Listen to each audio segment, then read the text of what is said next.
आता एक breaking news समोर येते पुण्यातनं। पुण्यातील नवले उड्डाण पूल परिसरामध्ये पुन्हा एक अपघात झालाय। सध्याची मोठी बातमी आपण पाहतोय। काही दिवसांपूर्वी पुण्यातल्या याच नवले पुलावर भीषण असा भयंकर अपघात झाला होता। त्यामध्ये 8 जणांचा मृत्यू झाला होता आणि आता पुन्हा एकदा 5 ते 6 वाहन एकमेकांना धडकल्याची माहिती मिळते। नवले उड्डाण पुलावर अपघात होऊ नयेत यासाठी खरं तर प्रशासनाकडून उपाययोजना करण्यात आलेल्या आहेत। वेगमर्यादा असेल किंवा इतर काही गोष्टी असेल यांची उपाययोजना करण्यात आलेली आहे। मात्र तरी सुद्धा पुन्हा एक अपघात घडलेला आहे। त्यामध्ये 5 ते 6 वाहनं एकमेकांना धडकल्याची माहिती मिळते। या आधी जो अपघात झाला तो अतिशय भयंकर पद्धतीचा होता। त्यामध्ये 8 जणांचा मृत्यू झाला आणि 20 ते 25 जण जखमी झाले होते। त्यानंतर प्रशासनाने काळजी घेत नवले पुलावरून जाताना वेगमर्यादा निश्चित राहावी यासह वाहनांचा लोड चेक करण्यात यावा या प्रकारच्या उपाययोजना केल्या होत्या। मात्र तरी सुद्धा या परिसरात पुन्हा एकदा एक अपघात झाल्याची घटना घडली आहे। सिंधुदुर्गमधून महत्त्वाची बातमी। सिंधुदुर्गमध्ये शिंदेंच्या शिवसेनेचा शहर विकास आघाडीला पाठिंबा असल्याचं समजतंय। तर युती झाली नसल्यानं शहर विकास आघाडीला पाठिंबा दिल्याचं स्पष्टीकरणही देण्यात आलंय। शिंदेंच्या शिवसेनेचे माजी आमदार राजन तेली यांनी ही माहिती दिली आहे। बघा, आम्ही कालपर्यंत युती होईल अशा अपेक्षित आम्ही होतो, परंतु कुठल्याही प्रकारचा निर्णय भारतीय जनता पक्षाकडून आला नाही आणि म्हणून मग काल उदय सामंत असतील, निलेश राणे असतील, या सगळ्यांच्या विचाराने मग आम्ही पुढे जायचा निर्णय घेतला की आता आपण स्वतंत्र लढायचं आहे आणि मग इथे कणकोलीमध्ये शहर विकास आघाडी त्यांना मदत करायची आहे, असा कालच निर्णय, रात्री उशिरा तो निर्णय झाला। आणखी एक महत्त्वाची बातमी। मानवतेविरुद्धच्या गुन्ह्यांच्या खटल्यांमध्ये बांगलादेशच्या माजी पंतप्रधान शेख हसीना दोषी असल्याचं कळतंय। शेख हसीना यांच्या विरोधात दाखल याचिकांवर कोर्टांचा हा निकाल आहे। सध्याची महत्त्वाची अपडेट या प्रकरणात आपण पाहतोय। 2024च्या हिंसाचार प्रकरणामध्ये शेख हसीना दोषी आढळल्यात। मानवतेविरुद्धच्या गुन्ह्यांच्या खटल्यात शेख हसीना दोषी आढळल्याचं या ठिकाणी समोर येतंय। शेख हसीना बांगलादेशच्या माजी पंतप्रधान आहेत।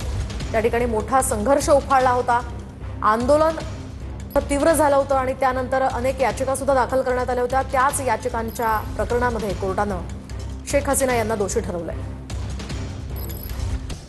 एक महत्त्वाची बातमी। मानवतेविरुद्धच्या गुन्ह्यांच्या खटल्यात शेख हसीना दोषी आढळल्यात।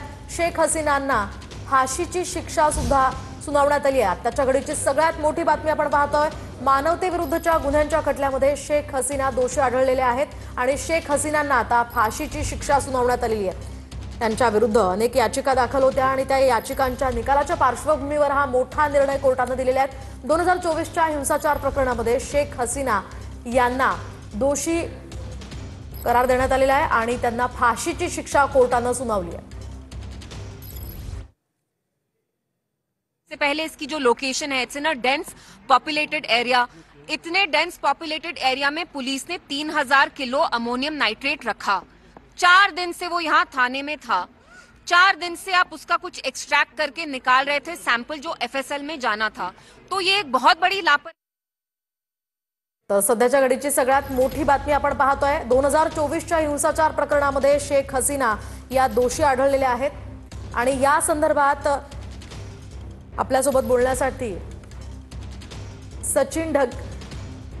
सतीश ढगे आपल्यासोबत फोनलाईनवरून जोडले गेलेले आहेत। सतीश जी, आपण पाहतोय कशा प्रकारे या घटनेकडे आपण पाहतोय।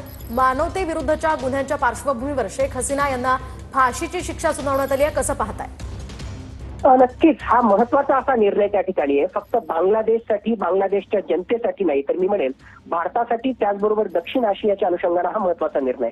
मुळात जुलै 2024 मध्ये ज्यावेळेस शेख हसीना यांना पायउतार व्हावं लागलं आणि एक प्रकारे एक्स्ट्रीमिस्ट इस्लामिक ऑर्गनायझेशनचा पगडा असणारं अशा प्रकारचं सरकार त्या ठिकाणी आलं, त्याच्यानंतर या शेख हसीना, त्याचबरोबर त्यांचे वडील मुजीबर रहमान आणि त्यांच्याशी संबंधित आवामी लीग पार्टी यांच्याशी संबंधित इतिहास, त्याचबरोबर खुना पुसण्याचा एक प्रकारे सपाटा त्यांनी लावला होता आणि एक प्रकारे हे अपेक्षितच होतं की काही मोठा निर्णय शेख हसीना यांच्या विरुद्ध त्या ठिकाणी त्याच्यात येईल आणि त्यानुसार हा निर्णय त्या ठिकाणी आलेला आहे। आता पहिले हे पाहणं आवश्यक आहे की खरोखरच आवामी लीगचे कार्यकर्ते या निर्णयाला कसे घेतात, त्या ठिकाणी हिंसाचार, त्या ठिकाणी कुठल्या स्तरापर्यंत त्या ठिकाणी जातो.